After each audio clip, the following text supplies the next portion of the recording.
Coffee. Aloha coffee. So we are live.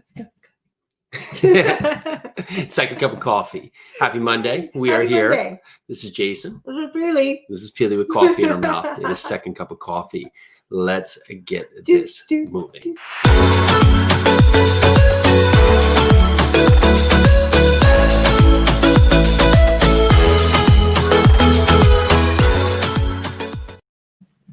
So some parts of Facebook are not working today, so it doesn't matter. We are here. We are happy to be here with you.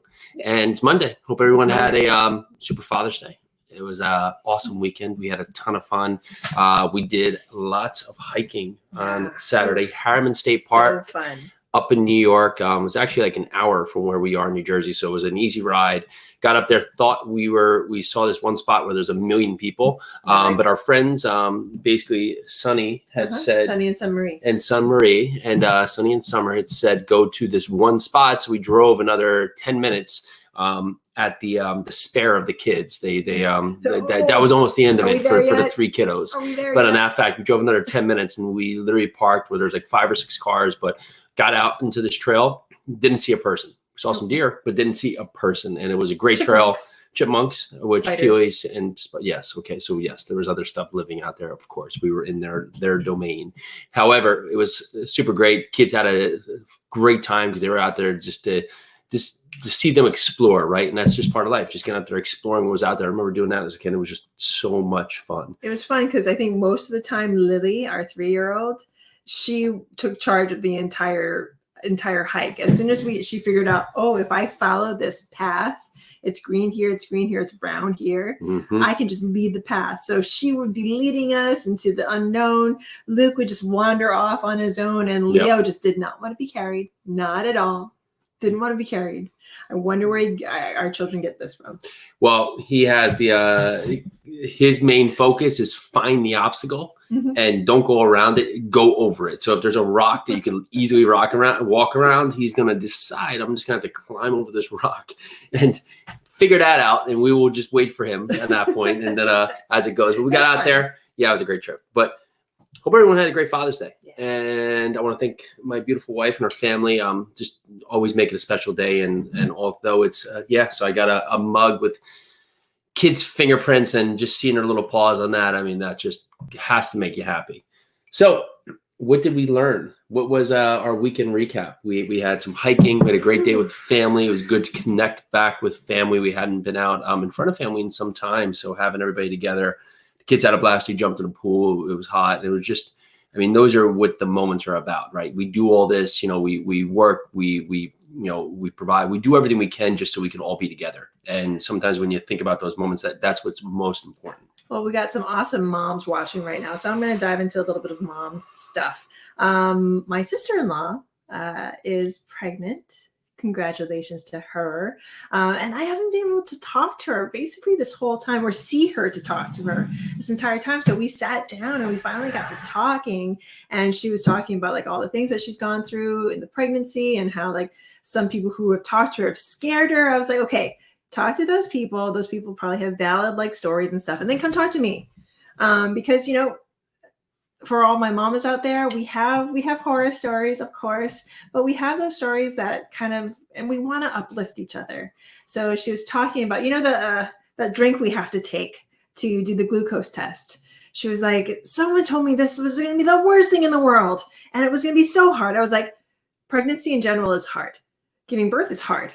Taking the glucose test, super easy. I thought the thing tasted like orange, like soda. She was like, yeah, that's all it was. I was like, so to correlate this with what we're talking about today, I think we're going to talk something about it's more mindset. So it's mindset. So if somebody tells you something is hard, until you do it, aloha, Melissa, until you do it, you won't actually know if it's actually hard for you. So jump in. If it's good for you, do it. Try it. If you fail, and you won't fail because you'll either learn, and we've talked about this before, you'll either learn or you'll win. So you'll never fail. So jump in.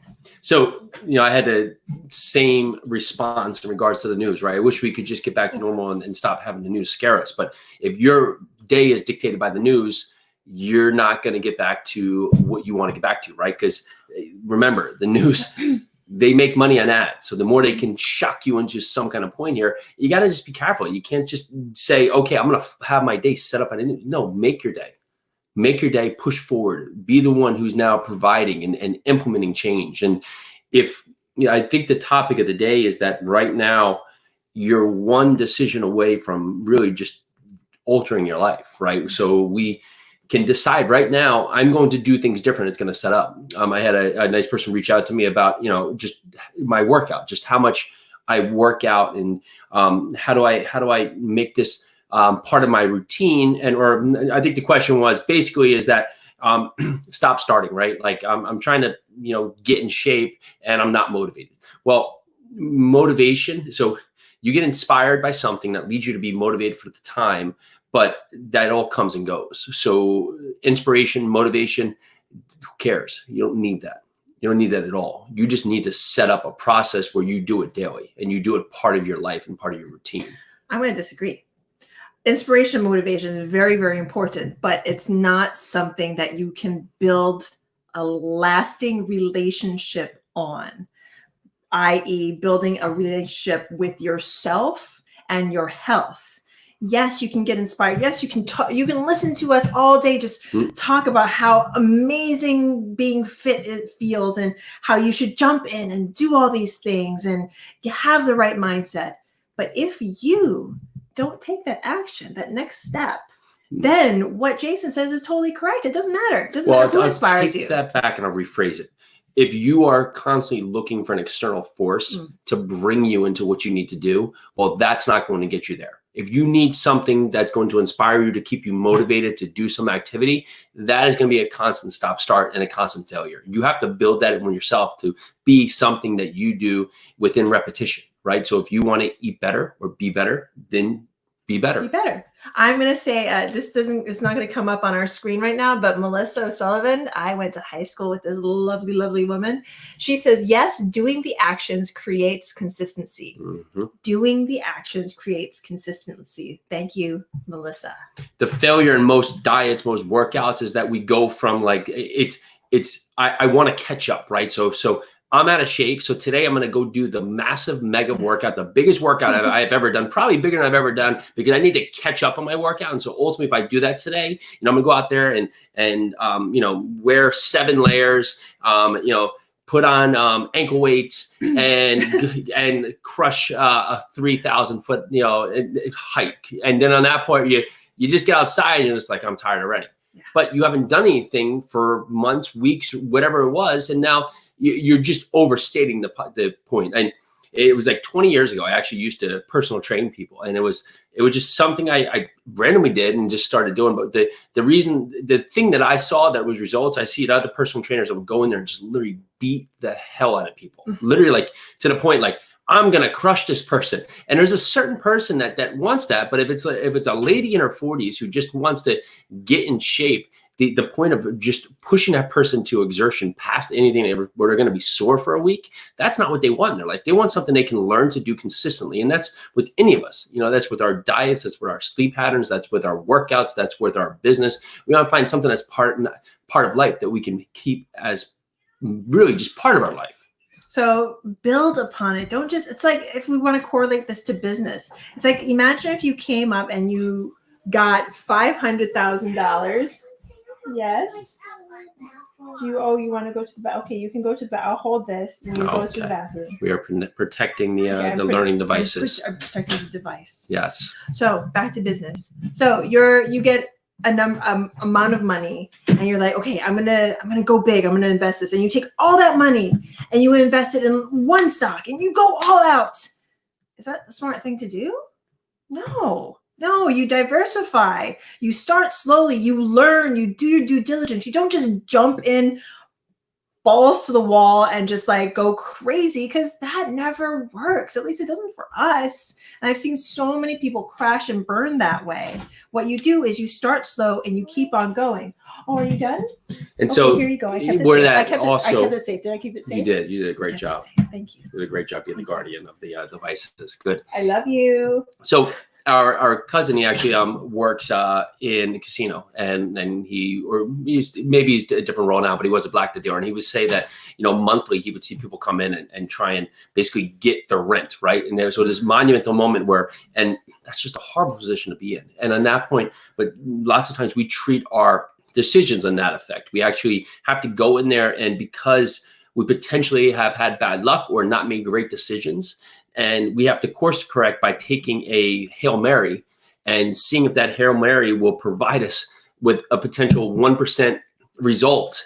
And maybe we get lucky one time, but it's going to be the next time and the next 27 times that we don't get lucky, and we just end deeper in the hole. And so we try to make these bigger Hail Marys to get back to the surface, right? Instead of just saying the decision today is look at potentially, where I'm spending. Can I potentially look at that and see if there's a way to cut back? Or is there another revenue stream that I can pick up? Is there a side job? Can I go on flippa.com, which, and buy a little internet site and start that? Can I start, if I have to go, deliver pizza or mow lawns or anything? Can you do something right now to change the course by taking a small action that compounds over time instead of having this big jump, right? So, one of my goals backward is I wanted to do get back to some heavy lifts and have a 3 combo lift where I would meet a certain weight in 75 days. And unfortunately, COVID happened, so I couldn't go to the gym. So now I just sidelined that completely. I failed. So I failed at that point, and I could blame it on these points, but I didn't have the resources to do it, but I failed. So right now, when I have to figure a way I can get back that I can do my squat, bench, and deadlift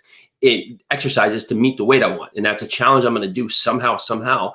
But right now it has been paramount to what we need to do in our business and our life. And so we adapted to do different kind of exercise and other things. And so right now I'm working on a handstand, and I'm getting pretty freaking close. So, so in that part, okay, so set my sights and move to the other point. But instead of saying, okay, I don't have to wait, so maybe I'll go try and, pick up my car or something like that, or something like that was ridiculous. That was just like a Hail Mary try to reach a certain thing. I say, okay, I have to pivot and see what's something I can continue to build into the course, which would be feel better, have different goals to set up there. Someone and push on. Like the fact that you're going to go pick up the car. Well, I'm not. Depends what car. So there is some kiddie cars out there that I probably could pick up some kids in there, but if that counts. But that really correlates to my thought about setting goals, right? So if we're setting goals, are you doing just enough? And it occurred to me on my run today, because I just had a moment where somehow I must have run an extra something, because my 6 mile run is pretty much to the T, but out and back to the door, I ended up potentially taking one turn different today. So it ended up about 6 miles, probably about a quarter mile away. So I'm like, all right, 6 miles done. But I could have stopped there and said, okay, I meet my goal. Or I ran home. And the purpose for that is like, I had a goal, but if every time I kind of just do enough, and I tell my mind, you did enough today, well, then I'm never going to learn to push forward for that next goal, because I'm always just going to be kind of okay with what I did. So is there something in your life today that you're saying, I'm kind of okay with it? Not really fully good, but I'm kind of okay. Is there something you're doing right now that it's good enough, but it's not great, but it's good enough, so you're just kind of letting it go, right? I don't mind being 10 pounds overweight. It's kind of okay. I could literally just do something to change that narrative right now, but I'm kind of okay with it. My business, we're kind of making money, and we're kind of meeting some goals, but I could spend some time really diving into the numbers to figure out where the loose ends are. But I'm kind of okay. So we're just going to leave it at that. Where are we in our course of life that we're not just doing enough? And I want to rephrase the kind of okay. Kind of okay also means, I don't really have enough time. Mm-hmm. I don't really want to do that right now. I have to do this instead. Excuse. This excuse. This other excuse. So kind of okay is just another word. Jason, is just another word for I don't really want to do that. So I don't really want to take my business to the next level. I don't really want to get healthier. Of course you do. But the thing is, your mindset and your excuses are holding you back from that. So I've learned to tell myself the truth.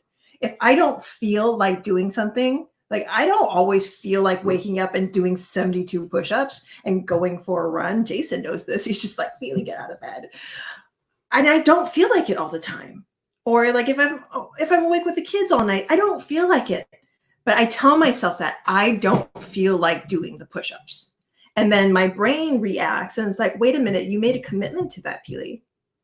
You told people that you were going to do these push-ups. Wait a minute, you made a commitment to Jason that you were going to do 2 workouts and do 75 hard to the best of your abilities, and you weren't going to fail that. I think one of the things that we've grown to know with each other is that I'm not pushing her to get out of bed, because I know in her own mind, she's set it up in her own mind, she's going to get it done. And she knows that she's going to feel that she's let down the commitment we've made, and that if she doesn't do it. So I don't need to sit there and poke her. I get up and do my thing. I know she's going to get up and do her thing. And it's now us, the thing that we continue to have to work on is just setting our barriers so we can have time where, okay, there's 3 kids. And we are now 15 minutes. So for you, what are you doing for your workout today? We'll get back to that. But on that point, setting up our barriers. So I do my time with the kids. So I worked out this morning. Not all the kids were up yet. Peely was with the kids. I got back. I took the kids. We went and did a couple activities. I took them upstairs. They read some books. I showered, took them back down. We played some games while Peely was out there working out after she did gardening. But then she did gardening and then working out. Because this is a mega workout, but there was gardening happening, which is still its own workout. But in that fact, it's that commitment that I know that if you're having a hard time, find that commitment. Find somebody you can be committed with. Find that accountability partner. Find someone else that you're just going to say, I don't feel like doing this, but I'm not calling Don and saying, Don didn't get it done today. Yeah. And if I do, Don's going to be like, why not? Do you not want to do this? And say back to me, because Don's doing the work. So who is your accountability partner? Who's that person? And you could put it on anybody. You don't need it. I mean, it literally could be, your dog needs a run and you're just not running. And you say, well, my dog needs to run. My poor dog's not going to have his best life because he can't go out there and run. That could be your accountability partner. My accountability partners for these push-ups, for the 50 push-ups, are actually people I've never met in real life. They're just people who just are just these amazing, amazing, amazing people that show up every day. In fact, I have Yana right now watching. Paige comes on and watches all the time. Kristen. I just met this amazing woman, Madeline. I mean, these men and women are just jumping on this hashtag 50 with Will.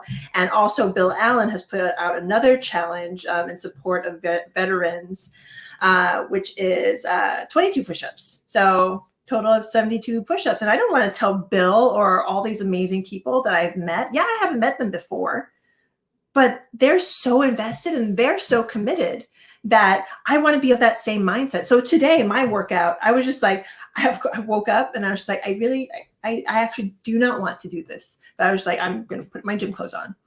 I'm going to go downstairs. I'm going to play with the kids. I'm going to give them my utmost attention. Mm-hmm. And then as soon as Jason came in, he was like, okay, your turn. I was like, I'm going to go garden. I'm going to go pull some weeds. I need to get myself outside, just get myself into the sunshine, get myself into the garden. I pulled some weeds. I took out some of the beets that were overgrown for salad later. And then I was like, okay, now it's time to go do my 22 push-ups. Did my 22 push-ups. It's live. It's on Facebook. There's proof. And I was like, okay, now I'm going to go for a run. I'm going to actually make this run more interesting. So I'm going to run 2 miles, but every block I'm going to stop and do 22 squats. My thighs are killing me right now, but I'm super happy. 22 miles, 22 squats, every single block. It was a great run. Came back super happy. Did my 50 push-ups. I haven't posted that yet, but I do have the proof. Did my 50 push-ups. And then later on today, I think I might just play tag with the kids or run around and play with them and make that my afternoon workout. Yeah, that can always be a workout. Yeah. You don't have to make it in a point like boom, boom, boom, right? And play with the kids. But again, these are accountability partners, right? I'm challenging myself daily. Do I need another challenge? No. But am I going to say no to these challenges? No, because people give us the opportunity to be included, thoughtful. Let's do it, right? Let's just put it in there. And if you're telling me you can't find 22 minutes or 22 seconds or a minute for 22 push-ups or whatever that is, you got to look at your calendar. You got to really size up what you're doing and find out where your time's going, because we're not on all the time, but we're off a lot that we don't realize that we're off, right? So can we look at something and do better? I sure can. Constantly looking at what is not my best and not my best self. And do I have letdowns, daily failures? Yes. But I can only course correct and look at the point and look at what I can do differently today than I did yesterday. I can't go back and say, yesterday I didn't do this well. I can say, I didn't do this well yesterday. What can I do today to change that course? So 3 things that we can do today to start a new direction. Make the choice. It starts with you. It doesn't matter. It actually doesn't matter how many accountability partners you have. If you make the decision not to be better, not to take your business to that next level, not to take that next step, and whether or not you acknowledge the excuse or not, if you are not making the decision to take that next step forward, then you won't go anywhere. So that's number 1. Number 2, write down your day. Write down what you did today. Just at the end of the day, write down, then look at it and write down what needed to be done that didn't get done, what needed to be done that did get done, and what did not need to be done, or somewhere in the text that you did. So you've made the decision, you've written it down. Now take action. Number 3, take action. You have made the decision, you put it down on paper. Hopefully you've written down your goal, the action steps to get that goal, and made them quantifiable so you can say, yes, check it off. I did that, and I did that, and I did that to get to that goal. And that is how you take action and how you get your goals completed. All right. So, second cup of coffee. We will see you back on Tuesday. Have a great rest of your day. It's going to be hot today, so this is a prime day to get out there and enjoy the heat. See you later.